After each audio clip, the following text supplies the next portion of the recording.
करवा चौथ आने वाला था। लाल जोड़ा पहनकर हाथों में चूड़ी और पायल की झनक त्योहार की रौनक को बढ़ा रही थी। एक औरत अपने हाथ में चूड़ियों की एक टोकरी लेकर नदी किनारे की ओर जा रही थी। वो थकी हुई थी लेकिन चेहरे पर शांति थी। वो टोकरी जमीन पर रख देती है और नदी की ओर देखती है।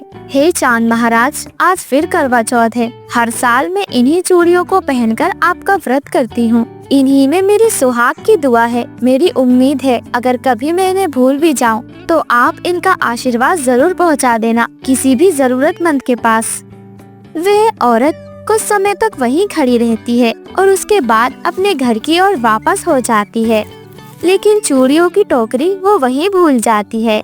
नदी के पास तेज हवाएं चलने लगती हैं और वो टोकरी नदी के बहाव से धीरे धीरे जंगल की ओर बह निकलती है। वहीं दूसरी तरफ जंगल में भी ठंडी हवाएं चल रही थी। रात के सन्नाटे में रानो चिड़िया अपने बच्चों को पंख में समेटे हुए बैठी थी। हे भगवान, ये कैसी ठंड है। आज तो सिर्फ हवा हड्डियों में ही उतर रही है। मेरे बच्चों के पंख तो भी बहुत छोटे हैं, ठंड से जमने लगे हैं। काश मेरे पास भी कोई घर होता जहाँ मैं इन्हें छुपा पाती। हमारी तो हर रात एक जैसी ही बीतती है, हवा, ठंड और अंधेरे का डर।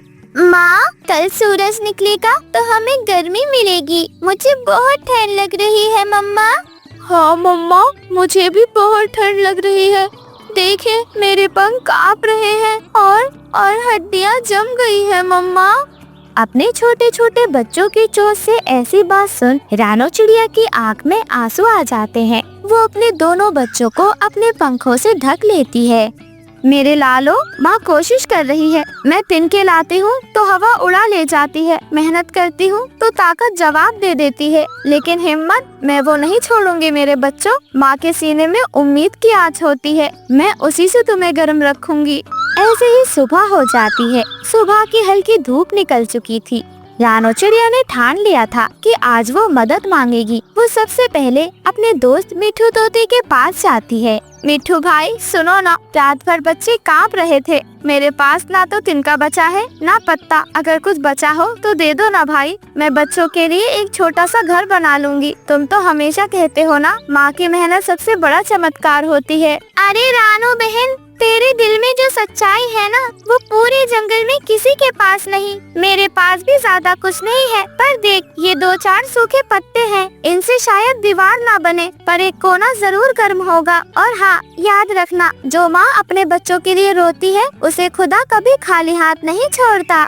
आप सच कहते हो मिट्ठू भैया, माँ का प्यार ही सबसे बड़ी ताकत है। ये पत्ता मेरे लिए किसी हीरे से कम नहीं है। और फिर रानो चिड़िया फिर से उड़ती है और उड़कर हरियाली तोती के पास जाती है।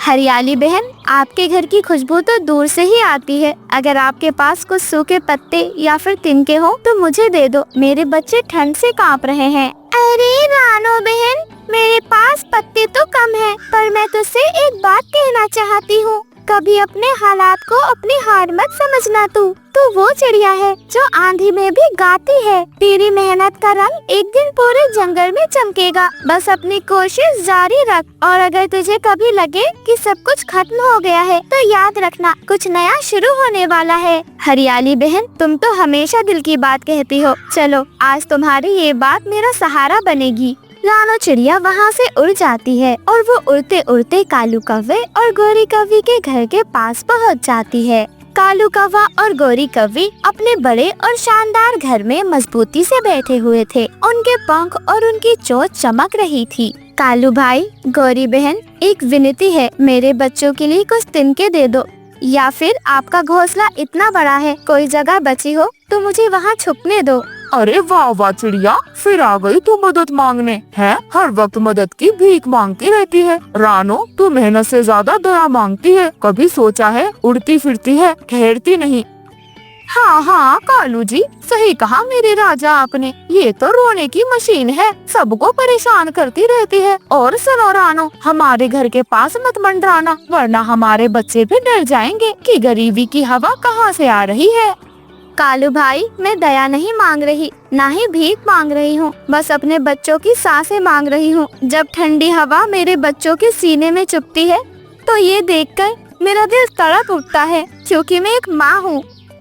अरे जा, हमें अपने नाटकों में मत घसीट, मेहनत कर, उड़ जा कहीं और जाकर तिनके खोज ले। हाँ हाँ, जितनी देर तू यहाँ बकवास कर रही है, अगर जंगल में तिनके खोजती तो ना जाने कितने तिनके इकट्ठे भी कर लेती। आई बड़ी, अब निकल यहाँ से। ठीक है कालू भाई, गौरी बहन मैं जाती हूँ, शायद भगवान ने मेरा घर कहीं और लिखा होगा। रानो चिड़िया दुखी मन से तिनके ढूंढने नदी किनारे निकल जाती है। वहाँ जाकर वो देखती है कि एक पेड़ के नीचे कुछ चमकता हुआ था। वो वही चूड़ियाँ थी जो नदी के किनारे बहती हुई आई थी।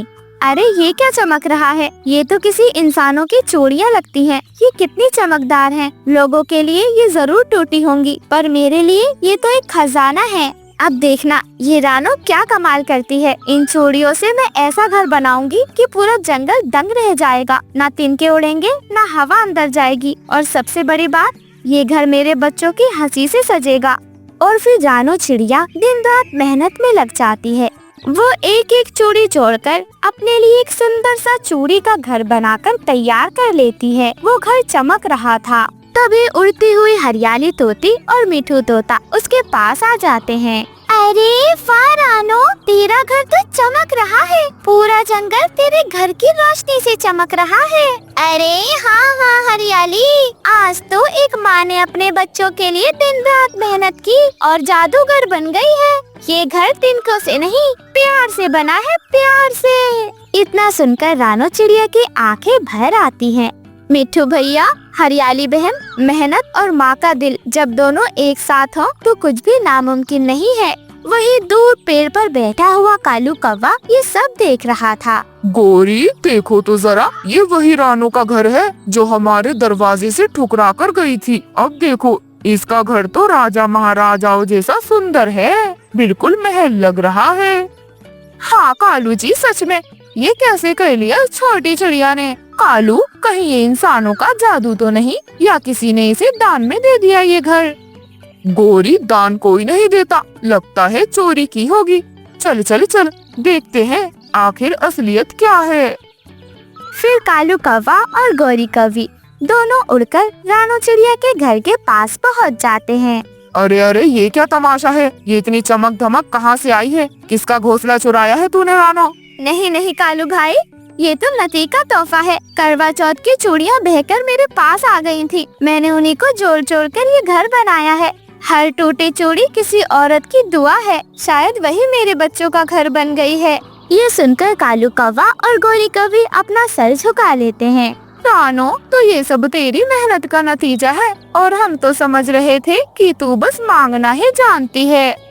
हाँ गौरी बहन, मांगने और कमाने में फर्क होता है। मैं भीख नहीं मांगती, बस मेहनत के मौके ढूंढती हूँ। आसमान में चांद निकला, करवा चौथ का चांद। पूरा जंगल उसकी चांदनी में नहा रहा था और रानो चिड़िया का घर चांद की रोशनी में बहुत खूबसूरत लग रहा था। रानो चिड़िया अपने घर के बाहर बैठी हुई करवा चौथ का चांद देख रही थी। हर टूटी चूड़ी एक कहानी लेकर आती है, और आज उन कहानियों ने मेरे बच्चों के लिए घर बना दिया। यही करवा चौथ का असली अर्थ है, प्यार, मेहनत और ममता का संगम। मम्मा, अब ये घर हमेशा हमारे पास रहेगा। इस कहानी से रानो चिड़िया ने और जंगल के सभी पक्षियों ने सीखा, दूसरे के छोड़े हुए टुकड़ों में अगर मेहनत और ममता का रंग घोल दो तो वही टूटी चीजें जिंदगी का सबसे बड़ा सहारा बन जाती।